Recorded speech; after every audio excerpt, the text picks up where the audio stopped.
Hello, everyone, and welcome back to another Babbling Irons match preview. First one of 2024 with myself and Sloth.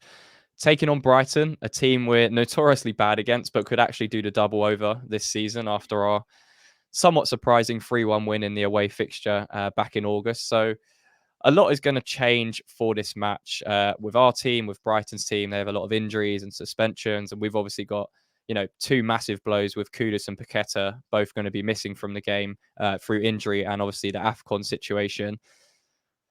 Overall, going into this match, Loft, just initial thoughts with with both of those players being out for West Ham. How much of a blow is that going to be? And is it? Do we have the replacements available to win this match as a kind of first talking point? I mean, it is really unfortunate, especially Kudus. I think losing his pace, that directness, and the ability to carry the ball is so key for us. It's a real blow. I'd also like to give a first special shout out of the new year. I hope he has a terrible year to Chris Hughton, who turned down our request to keep him. So yeah, a very FU to the start of the year, and yeah, I don't really understand why you would turn down the chance. I get it's lowers the risk of injury. And then the second one is a massive FU to the TV companies like Sky, who have, of course, put us in this position because they want a game to show on a Tuesday. Yeah. So, yeah, we can see them next Tuesday. Is kind of one of the words that I would sum up with.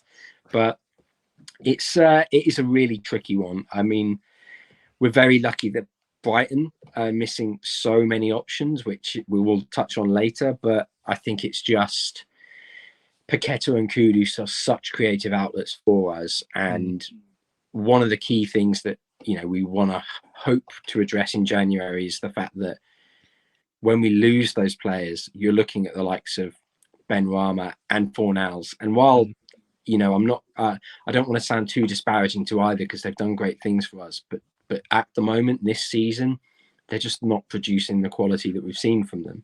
Yeah. And I mean, it would be great if we can say to them, this is your chance, at least either get yourself back in the reckoning or, bump your price tag up, maybe move your wage demands up a little bit higher if you're looking to move. But whether or not they take that chance is the be all and end all, really. Yeah, well, let's start with West Ham. Let's focus on us before we shift our focus to what Brighton could do, and obviously the injuries and suspensions they're going to have going into this game. We're missing Kudus and Paqueta, massive blows. We don't know if Zuma's going to be back fit after his knee injury. Obviously, he missed the game against Arsenal. Again, another one. We don't know what's happening with him right now, with fitness or with what's happening in January.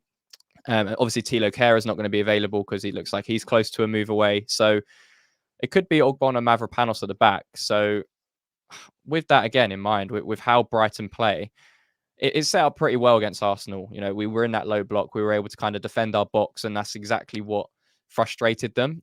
It's slightly different playing at home to Brighton. Obviously, they're going to have a lot more possession than us, as to be expected, but it's going to be less passive from us, or you'd expect it to be less passive from us going into this match. So is that a slight concern for you? As good as they were against Arsenal at the Emirates, that this could potentially open up a few gaps with again, and Zuma potentially missing?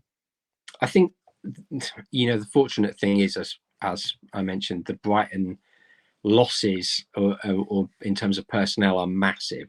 Yeah. So am I still worried? Yeah, of course I am, because it's Brighton, and you never know what's going to happen with West Ham versus and they've Brighton. Still got good players that are available. João Pedro on 7 goals this season. Yeah. Obviously, their top goal scorer, he's going to be fit and available. So they do still possess quality going forwards. Yeah, and I mean, Danny Welbeck's always a nuisance as well. So it's one of those things that you can't write them off at all. And I do think that Mavropanos deserves a lot of credit for his performance. I have to hold my hands up as well and say about Ogbonna, he was fantastic against Arsenal, and he really proved why he deserved that contract extension, which I've been very critical of. So, he's made me look a right mug. But I think it's if they can carry the form from the Arsenal game in, I think that is a massive thing for us. That will be potentially a clean sheet. Well, we've But kept, I think, 3 clean sheets in our last 3 Premier League games, which is massive, considering it was Wolves, Man United, and Arsenal. So we go into this with, very good form, defensively, because that's been an issue this season. We've conceded 30 goals from 19 games, which is pretty high. It is too high for a team that's trying to consistently get in the top 6, top 7, which we currently are, because we've been scoring quite a lot of goals and we've outperformed a lot of teams in that regard. But defensively, we need to be better this second half of the season. And those 3 clean sheets have massively helped that. Brighton themselves are probably in a similar position. Obviously, they've got their own issues, like you mentioned, with injuries and suspensions, but they've conceded 3 more goals so far than us this season. So again, defensively, they're going to be available to be got at, as the old cliche is. So is this just going to be a case of, we need to kind of bring that front pressing attitude like we did against Wolves to this match, and hopefully outscore them in terms of what we can do with our attacking play, even though we're going to be missing Kudus and Paqueta? I think so. I mean, Bowen is obviously the kind of key for us in attack. I think his work rate and pressing is going to be one of the most important things. However, I do think that if we can bully Brighton, I mean, them having lost Dunk is a massive thing in terms of the aerial prowess they have. But Souček signing a new deal and the additions of, say, Alvarez in the central defensive mid position, Ogbonna in the air, and Mavropanos, we should be winning most of the aerial duels. And I think that as long as we make sure we have a plan of attack and I know that sounds really sort of daft to suggest that we somehow wouldn't, but as long as we have the goal in mind to just make sure we are pressing, we're winning the second ball and really sort of getting at Brighton, I think having Bowen in that position, he'll create problems. He's been absolutely sensational this season, and I don't think Brighton will be able to keep him quiet. I guess that's the main question mark now, isn't it? With Kudus and Paqueta not available for this match, it's how are we going to function in that front three? Because the midfield three, has been pretty solid for the last month or so. It will probably pick itself with Alvarez, Souček, Ward-Prowse, and like you said there, you would be expecting to dominate that midfield, and I think that's probably what caused Brighton's downfall against us in the reverse fixture where we won 3-1. It was just they didn't really have that anchor, that 6, like Alvarez on the day was just so good for us from a defensive point of view. And we were just really easily carving through their midfield and transitioning. So again, with the injuries they have, I mean, I can read them out now to you guys. The list is huge. I mean, Andingra, Fati, Enciso, Lamptey, Marsh, Matoma, Veltman, Webster, Dunk's obviously suspended. Igor has said is not going to make it. So that's a huge list of injuries. Make it sound like he's going to die. He's not going to make it. No, he's going to make it past this week, but not for this game. So they've got a lot of issues themselves with injuries and suspensions. So yes, we've got 2, massive players missing. They have 2 players and some. They really do have a lot of injuries. So it's going to be important that, again, like I mentioned, the players coming in for Kudus and Paqueta, massive chance for them to step up in January here because, Kudus is going to be away for a month. Luckily, he's only going to miss like 1 or 2 important Premier League games if Ghana go all the way. So it's not too bad. It could have been a lot worse. And obviously, Paqueta, it looks like he'll be back for the next Premier League game. So could have been a lot worse. But with the options we have, this is my question to you, Slough. Who comes in? Because we've got a few options there. You've got Fornals, Benrahma, Cornet, Ings, Mubama. Like, out of those 5, which 2 would you be picking to come in for Paqueta and Kudus? I mean, I'd be picking Cornet, but it's not going to happen, is it? Let's face it. He doesn't. What would you like to see in that front three? How would you like to see it, set up? Would you like to see Bowen up top? Would you like to see Bowen on the right? Do you know what? I would really like to see Cornet on the left, Bowen on the right, and Mubama up top. And I think, it'll probably be Ings, but it's just a case of what I would like to see is 3 very quick players with great work ethic running at Brighton, because their defence is there to get got at. And Estupiñán is the only one who I think really possesses the pace to get at us. And I don't even know if he's fit to start. I know he came on against Tottenham in the last game. So he did score a very good goal. But yeah, whether he's going to be fit to start remains. But yeah, valid point with what you were saying. I think it's that would be my choice, and I would also be saying to Mubama, we're going to start you in this game because we're looking to move Danny Ings on. If you want to take your place in this squad, you got to go out and show us why. Yeah. And I think one of the things that we've been very critical of Moyes about, and I think is one of the big drawbacks for a lot of West Ham fans, is the fact that he doesn't really rotate in the youth, or Mubama hasn't really had much of a chance. Now, obviously there are reasons for that we don't know. Moyes is watching him train and all these kind of things, but if we know we're looking to move Danny Ings on, just say to him, this is your chance. And I would personally love to see him start. I'd love to see him get minutes. Yeah. And if he's looking out of his depth, you can take him off. You can sub him off. It's.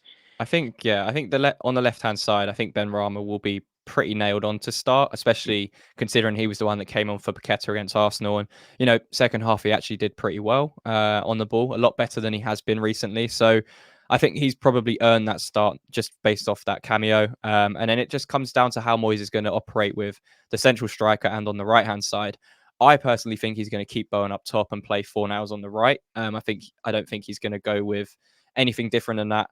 The only other option I can see is, like you mentioned, Ings up top and Bowen back on the right. But I think Moyes wants to keep Bowen up top with how he's been performing, and with his post-match, comments after the Arsenal game, saying he's slowly transitioning into that number 9, and he smells goals. He's in and around the box. He wants to score. So I don't see him disrupting that with how it's going. And then it's just going to be, really important that the players that do come in, if it is Fornals on the right, Ben Rama on the left, that they make it work and they play to Bowen's strengths, because that's what Kudus and Paqueta have been doing. They've all been complementing each other really well. So it could slightly disrupt that, which is my main concern going into this game. I almost wouldn't be surprised if we do really kind of mix it up and go like for a 4-5-1 almost, where if we bring in, like you said, Fornals and Ben Rama, we ask them to play slightly more narrow, and it's then a case of Souček, James Ward-Prowse, and Alvarez in that position, almost behind them, and playing those balls through for Bowen to run onto. But yeah. I kind of, as much as I was impressed by Ben Rama when he came on, and I thought it was the Ben Rama that we've not seen for quite a while. He was actually taking players on, and he kind of looked like he had a bit of swagger about him, which I think we've missed for a while from him. But I'm never that confident when I see him in a West Ham shirt. Yeah. Apart from taking penalties, and I even said to my dad when we were watching the match, I said, he's going to miss this. Like, so did I.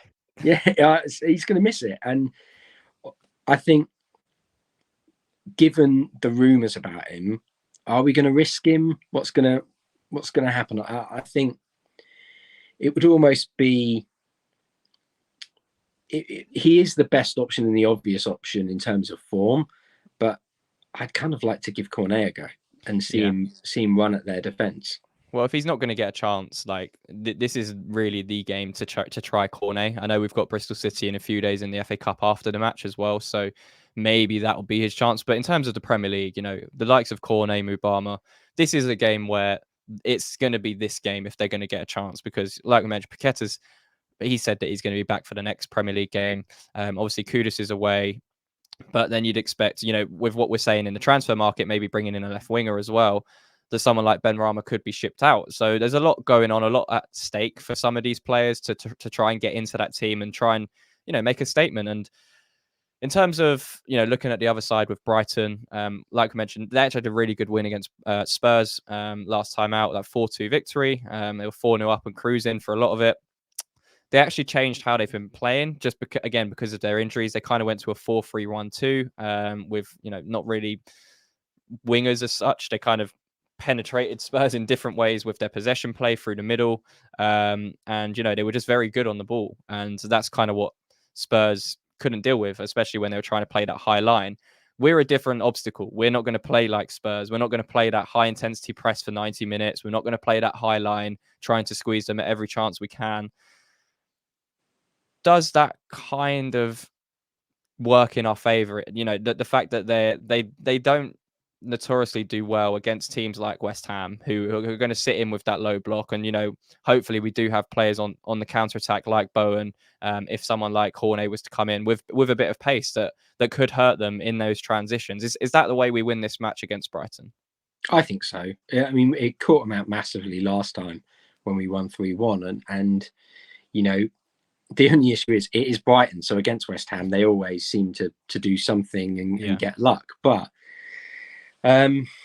if we're ever going to do the double over them, now's the time to do it because of that injury list. But I do think that if we can sit back a bit, frustrate them, and then look to play the likes of Bowen on the counter, I think we can get a result. And if we were to start Cornet, I think again it's that pace that is so important in the Premier League at the top level.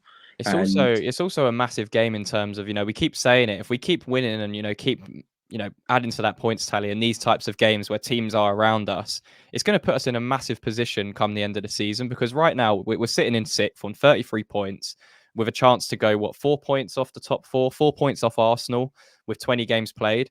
That's pretty good going. And, especially considering Brighton are in 8th right now, just a few points, I think 3 points below us on 30. So if they were to win, they'd actually go above us. So again, that extra incentive, if we win tomorrow or today, whenever this goes out, 6 points clear of Brighton going into mid-Jan, that would be a pretty big gap and a pretty big statement win from us after some really good results at the back end of December. Yeah, I think it's a testament to how the game plan is working at the moment. And the big thing about this month in particular is just that we have to make sure we improve the overall quality of the squad. Like we can't be relying on the likes of Cresswell, Fornals and Benrahma anymore. And whether that means a move away for them or simply bringing someone else in and then their second fiddle, then even third fiddle. I think that's the really important thing this month, because if we're going into March or April with a fully fit squad and then the quality and depth that I mentioned, our options are looking so much better, and the end of the season is something that we then can finish on a real positive with. And it kind of bit us in the backside. We've mentioned it many times, but the Frankfurt game, that sort of lack of depth and lack of quality, that's immediately where it caught us out in that point of that competition in the Europa. And I think Moyes will be looking at it and thinking, this month we can change this, we can add forward. And if we can make a statement against Brighton, I'm not saying win big, but if we can get a win, get 3 points, we're going to really make ourselves an attractive proposition for clubs, for players in the market. And I think even the best players in the Championship, a league that has kind of been very good to us in recent years, I think they'll want to come to us. You just can't compete with European football and top half challenging. It's well, that's the thing. We've now put ourselves in a position where we're in, like you mentioned, such a good place with, as much as Moyes has played it down in the press conference saying, we're going to struggle to get in that, top 8, top 9 this season. We definitely can with the players we've got and the position we now find ourselves in because of the results we got, especially in December, being Spurs, United, Arsenal, Wolves. We had a really, really good month, a really solid month in terms of results. So, we're building on that. And, Brighton at home, tough game. Even with the injuries they have, De Zerbi's an excellent manager. Really good coach. He obviously changed it against Spurs and got the best out of the team with the players that he had, and he's brought in a few young players. Basically forced to with the squad issues, and he's still up there in 8th and could go above us with a win. So, with everything considered, with our suspensions and injuries and things happening with our players, and obviously the position they find themselves in. Are you still confident? And what's your score prediction for this game? I am worryingly kind of confident. I think it's a game that obviously our bogey team, you don't want to be too ahead of yourself, but I just think that they are missing so many players. And if ever there was a time they beat us, it would be when they are, completely gutted of players, everything's against them, and they're fighting to go above us. But I just think we've got the quality, particularly in the midfield, that can really best them. I wouldn't be surprised if we finally see a James Ward-Prowse free kick go in. Yeah. But I just think we might end up doing a 2-0 clean sheet, and Ogbonna's gonna earn that contract extension again. So yeah, well, that would be impressive, to keep 4 clean sheets and 4 wins in a row. I think we'll probably concede. I'm still going to be pretty confident and remain positive going into the new year. I think we will have enough, even with missing Kudus and Paqueta. I think we still have enough firepower to put a couple of goals past. Like you mentioned, a weakened Brighton defense and weakened Brighton team. And if we have aspirations again to be finishing in that top 6, top 7 this season, even with rotation coming into our squad, we have to be looking to win the matches. And if it's not good enough, then we need to make some moves in January, which we've alluded to before as well. So I'm going to go with a 2-1 win. I think we'll just edge it. I hope we just edge it, and it would really start the 2024 campaign off well, with a win against a team we, again, mentioned before, but notoriously don't beat before this season happened anyway. So yeah, let us know in the comments your score predictions on the match. Do you think we're going to continue our good form into 2024, or do you think Brighton are going to turn up and do what they usually do to us, which is prevent us from beating them? Yeah, let us know in the comments. Leave a like on the video, as always, and subscribe to the channel if you are new. And Sloth, until next time. Come on, you irons.